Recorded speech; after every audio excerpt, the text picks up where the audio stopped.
ici, on va faire un petit tuto pour voir le fonctionnement du calculateur de points de Silly-Boule. Voilà, donc à gauche, j'ai un écran qui concerne déjà un tournoi qui a été fait, et à droite, c'est une nouvelle feuille, sauf que j'ai déjà mis les noms, et j'ai rajouté ici les terrains. J'ai bien montré qu'on pouvait aussi démarrer au terrain numéro 3, le dernier le 20, et on peut en enlever 2. 3 en tout, mais j'en ai enlevé 2. Quand c'est fait, on fait CTRL maj point virgule. Et là, on a le tirage au sort qui se fait d'office. Ça, c'est le tirage au sort qui se fait aléatoirement. Mais bon, ici, comme je vais montrer certaines fonctionnalités, je vais reprendre les chiffres qui sont là. On pourrait aussi très bien tirer des petits papiers à l'ancienne et venir taper les chiffres ici au-dessus. Hein. C'est pas interdit. Hein. Donc je vais copier-coller ici, copier et collage spécial, les nombres. Je vous explique pourquoi il faut bien mettre les nombres. Voilà. Et donc maintenant, les fiches de match peuvent être remplies ici. 25, 28, 23, 26. Les équipes se retrouvent en vis-à-vis. Et ici, on a la même chose. Sauf que là, les points sont déjà mis. Bon, alors je vais taper les points en vitesse. 0, 1, 13. Hop, on va mettre 3, 13. Vous avez vu que les terrains sont dans l'ordre ici. Mais l'idéal, c'est de mettre les fiches de match quand elles reviennent dans un distributeur de Blackjack. Et alors, comme ça, on prend toujours la fiche qui est arrivée la première, donc la fiche du dessous. On remplit en fonction des fiches qui nous arrivent. Si vous écrivez les points les uns en dessous des autres, les terrains resteront toujours dans l'ordre. Donc, ce serait un peu un problème. C'est pour ça qu'il faut respecter cette suite logique, l'arrivée des points. Là, on va mettre 10, 11. Ici, on va mettre 9, 10. Là, on va mettre... Je laisse des terrains exprès pour vous montrer quelque chose. 10. Ces matchs sont toujours en cours et en fait, on était demandé sur le terrain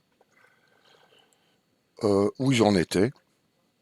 Donc voilà. Si on a une hésitation d'un côté ou de l'autre, on peut taper le minimum des points des deux côtés. Ça fonctionnera quand même. Il aura toujours certains matchs à proposer. Regardez. Et c'est pour ça que j'ai utilisé un tournoi existant. C'est parce que vous voyez très bien que c'est bien les bonnes lignes. Vous voyez, vous pouvez déjà lancer ces matchs-là à l'avance. S'il y a eu des problèmes météo, si vous êtes un peu en retard pour n'importe quelle raison, je sais pas, parce que vous n'avez pas assez de terrain, il peut y avoir plein de raisons, mais c'est pour rester dans les temps dans votre tournoi. C'est toujours pratique de pouvoir lancer quelques matchs à l'avance. Donc voilà. Bon, on va considérer ça comme acquis. Voilà. Alors, si on a déjà lancé ces matchs-là, on va voir les heures sont là. Ouais, quand il les a trouvées. Et donc, on lance les fiches de match, mais on voit bien toujours ces heures-là. Si on vient ici maintenant et qu'on continue à taper les heures, donc ici tour 1, donc on est 9, 13 ici. Admettons ici les matchs sont terminés, donc ils viennent rentrer leurs points. Voilà. Les derniers points sont arrivés, mais votre tour 2 peut déjà être en cours ou pas, selon le choix.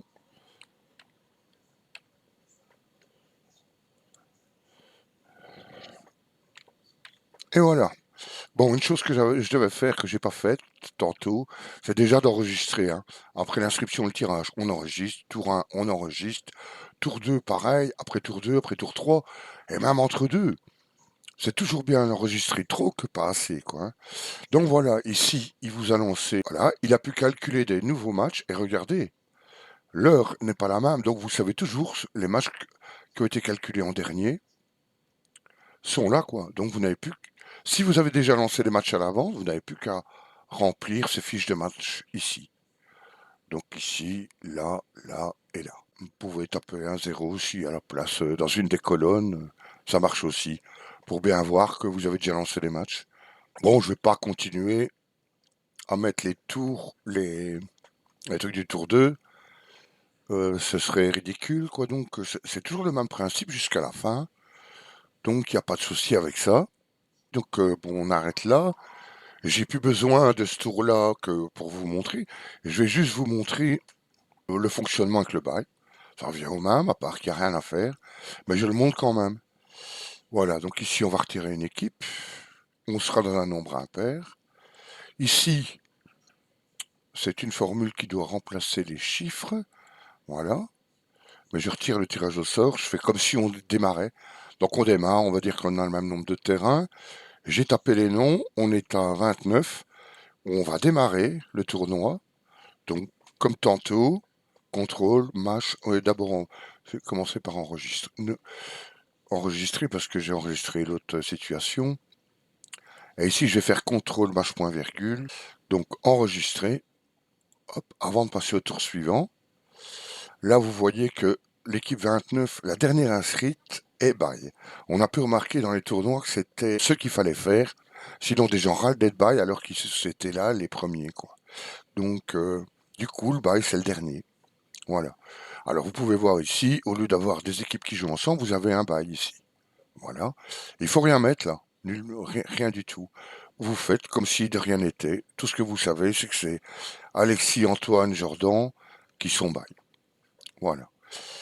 Et d'ailleurs, il n'y a pas de terrain, il n'y a rien, quoi. Donc, voilà. Alors, je voulais vous montrer aussi, voilà, il y a un bail.